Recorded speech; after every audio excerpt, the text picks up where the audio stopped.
கதைப்போம் with விக்ஸின் அன்பு வணக்கங்கள். கதை கேட்கும் அன்பு உள்ளங்களுக்கு இன்று நாம் கேட்க போகும் ஒரு சுட்டி கதை பாராட்டுவதே பண்பு. இதனுடைய ஆசிரியர் மா பிரபாகரன் அவர்கள். வாங்க சுட்டி கதைக்குள்ள போகலாம். ஒரு காட்டில் துறவி ஒருவர் இருந்தார். அந்த காட்டில் வாழ்ந்து வந்த பறவைகள், விலங்குகள் அனைத்திடமும் நட்பாக இருந்தார். அவ்வப்போது அவற்றை சந்தித்து உரையாடுவார். அப்படி ஒரு நாள் அவர் காட்டை வலம் வர கிளம்பினார். முதலில் யானை ஒன்றை சந்தித்தார். என்ன யானையாரே, எப்படி இருக்கீங்க என்று குசலம் விசாரித்தார். இன்னைக்கு இந்த காடு இவ்வளவு பசுமையா இருக்குன்னா அதுக்கு எங்க யானை கூட்டம் தான் காரணம். போகும் இடங்களில் இருக்கும் பட்டு போன மரங்களை உடைச்சி பாதைகளை உண்டாக்குறோம்.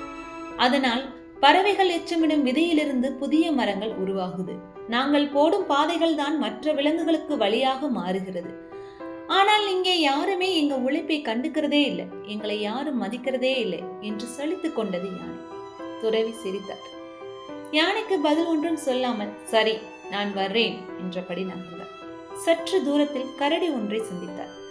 நிறைய தேய்நடைகளையும் பலாப்பழங்களையும் சுமந்தபடி வந்து கொண்டிருந்த கரடியிடம், என்ன கரடியாரே, சந்தோஷமா இருக்கீங்களா என்று கேட்டார்.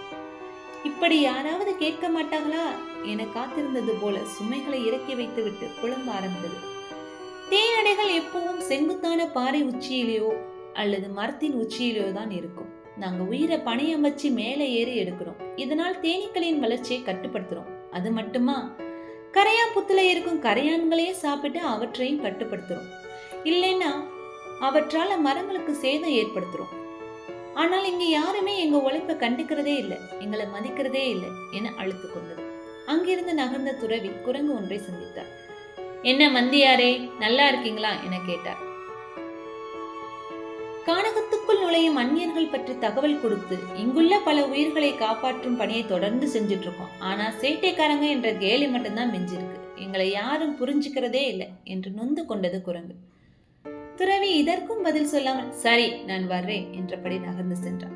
சற்று தொலைவில் ஒட்டக சிவிங்கி ஒன்றை சந்தித்தார். என்ன சிவிங்கியாரே, எப்படி இருக்கீங்க என்றார்.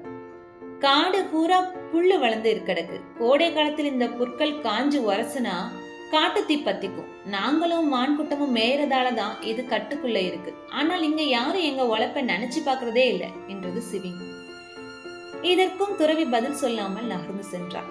அடுத்த நாள் விலங்குகள் அனைத்தும் துறவியின் அழைப்பின் பேரில் அவரது குடில் முன் கூடியிருந்தன. எதற்காக அழைத்தார் என்ற கேள்வி அவற்றின் முகங்களில் தொங்கிக் கொண்டிருந்தன. குடிலை விட்டு வெளியே வந்து பேச ஆரம்பித்த துறவி, நீங்க எல்லோரும் உங்க கடமையை நல்ல விதமா செய்றீங்க, இருந்தாலும் உங்க உழைப்பை மற்றவங்க புரிஞ்சுக்கல என்கிற வருத்தம் இருக்கு.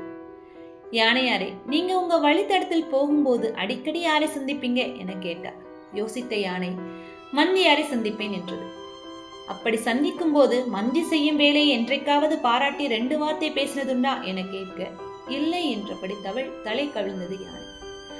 அடுத்து, கரடியாரே, நீங்க அடிக்கடி யாரை பார்ப்பீங்க என்று கேட்டார். சிவிங்கி யாரை பார்ப்பேன் என்றது கரடி. அப்படி சந்திக்கும் போது உங்களால் தான் காட்டுக்குள் புற்கள் ஒரு கட்டுக்குள்ளே இருக்குன்னு சொல்லி பாராட்டி இருக்கீங்களா என்று கேட்க இல்லை என்றபடி தலை கவிழ்ந்தது. சிரித்த துறவி, பார்த்தீங்களா, நாம யாரையும் பாராட்டி ஒரு வார்த்தை பேசுறது இல்ல, ஆனால் மத்தவங்க மட்டும் நம்ம பாராட்டணும்னு எதிர்பார்க்கிறோம். முதலில் மற்றவர்களை மனசு விட்டு பாராட்ட கத்துக்கோங்க.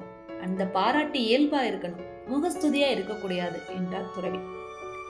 தங்கள் மன இறுக்கத்துக்கான காரணத்தை புரிந்து கொண்ட விலங்குகள் ஒன்றையொன்று பார்த்து மகிழ்வுடன் புன்னகித்தன. நண்பர்களே, இந்த கதை மூலமா இது குழந்தைகளுக்கு மட்டும் இல்ல, பெரியவங்களுக்கும் ஏத்த ஒரு மெசேஜ் சொல்றாங்க. என்னதுன்னா, பாராட்டுறது ஒரு நல்ல விஷயம், முகஸ்துதியாவும் இருக்கக்கூடாது. அது என்ன உங்க வீட்டில இருந்தே ஆரம்பிக்கலாம். ஸோ நீங்களும் உங்க வீட்டிலேருந்து உங்க அம்மாக்கோ அப்பாக்கோ இல்லை உங்க சொந்தங்களுக்கோ உங்களுடைய கணவனுக்கோ மனைவிக்கோ நீங்க உங்களோட பாராட்டுகளை சொல்லி உங்க வாழ்க்கையை ஆரம்பிச்சு பாருங்க. ஏதாவது ஒரு மாற்றம் எப்படியாவது நிகழலாம். ஏன், இந்த கதை கேட்டு கூட இந்த மாற்றம் உங்களுக்குள்ள வரும்னு நம்பிக்கையோட விடைபெறுகிறேன். நன்றி.